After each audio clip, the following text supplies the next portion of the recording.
अस्सलाम वालेकुम नाजरीन, हाईटेक न्यूज के खबरनामे में आपका खैर मकदम है। मैं हूं नेहा खान। नजर डालते हैं आज की अहम खबरों पर। आदिलाबाद डीएसपी एल-जीवन रेड्डी ने बताया कि हुकूमत के जरिए प्लॉट फराहम करने के बहाने लोगों से रकम लेकर धोखा देने वाले एक शख्स को आदिलाबाद पुलिस ने गिरफ्तार किया है। डीएसपी एल-जीवन रेड्डी ने Adilabad one town police station में मुनक्कदा मीडिया कॉन्फ्रेंस से खिताब करते हुए तफसीलात का इंकशाफ किया। उन्होंने बताया कि ज़िले निर्मल के खानापुर डिस्ट्रिक्ट कोर्ट में टाइपिस्ट के तौर पर काम करने वाले एक शख्स मोहम्मद ताजुद्दीन शाकिर ने आदिलाबाद मुस्तकिल में हुकूमत के ज़रिए प्लॉट फराहम करने के बहाने कई मुतासरीन से 1.5 लाख रुपए लेकर धोखा दिया। उन्होंने बताया कि एक को सर्वे नंबर 29 एक इंद्रमा कॉलोनी खानापुर मज़ाफ़ाती इलाके में सरकारी प्लॉटों के नाम पर खाली प्लॉट दिखाकर और उन्हें जाली ज़ेरॉक्स दस्तावेज़ात देकर धोखा दिया। उन्होंने बताया कि मुतासरीन की शिकायत पर Adilabad one town police station में केस दर्ज किया गया। उन्होंने बताया कि Adilabad one town police station की जानिब से एक ख़ुसूसी टीम तश्कील दी गई और उसे भैंसा से गिरफ्तार किया गया। కంప్లీట్ ఇవ్వడం జరిగింది వన్ టౌన్ కేసులో ఆమె ఇచ్చిన కంప్లీట్ ఆధారంగా crime number 203/25 under section 467, 468, 420 IPC కింద మొహమ్మద్ తాజుద్దీన్ అలియాస్ షాకిర్ 36 ఇయర్స్ మసూద్ నగర్ ఆదిలాబాద్ అనే అతనిపై కేసు నమోదు చేసి దర్యాప్తు ప్రారంభించడం జరిగింది.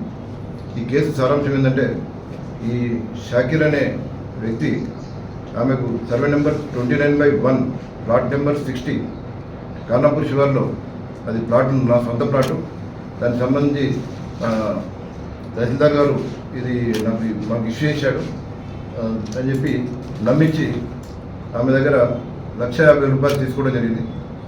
దానికి మున్సిపల్ ట్యాక్స్ కూడా నేను పేమెంట్ చేసి చెప్పి ట్యాక్స్ రిసిప్ట్ కూడా కొన్ని పెట్టడం జరిగింది.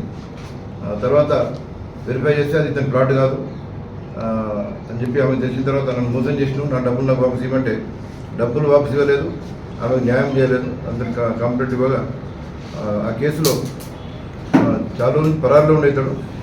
ఈరోజు బైన్సాలో మా వన్ టౌన్ ఇన్స్పెక్టర్ గారు దర్యాప్తు చేస్తున్నారు. వన్ టౌన్ ఇన్స్పెక్టర్ పంపించిన టీం బైన్సాలో అతన్ని ఈరోజు అరెస్ట్ చేసి పోలీసుని తీసుకురావడం జరిగింది. ఇతనిపై గతంలో కూడా చాలా చీటింగ్ కేసులు ఉన్నాయి. ఇతడు ప్లాట్లు అమ్ముతా అని చెప్పి ల్యాండ్స్ అమ్ముతా అని చెప్పి అమాయక ప్రజలను నమ్మించి పెద్ద ఎత్తున డబ్బులు తీసుకొని మోసం చేయడం జరిగింది. ఇతనిపై ఒక 7 కేసులు పెండింగ్ ఉన్నాయి. దానిలో క్రైమ్ నెంబర్ 27/13 ఆదిలాబాద్ 2 టౌన్, దీనిలో 8 ప్లాట్స్ అమ్ముతా అని చెప్పి 8 మంది బాధితులకు మోసం చేసి డబ్బులు తీసుకోవడం జరిగింది. ఆ ప్లాట్స్కు ఇతనికి ఎలాంటి సంబంధం లేదు. తర్వాత క్రైమ్ నెంబర్ 210/13 ఇది 2 టౌన్ పిఎస్లో కేసు అయింది. దీనిలో ఏకంగా జయవంతరావు అని చెప్పి సబ్ రిజిస్ట్రార్ గారే కంప్లైంట్ ఇవ్వడం జరిగింది.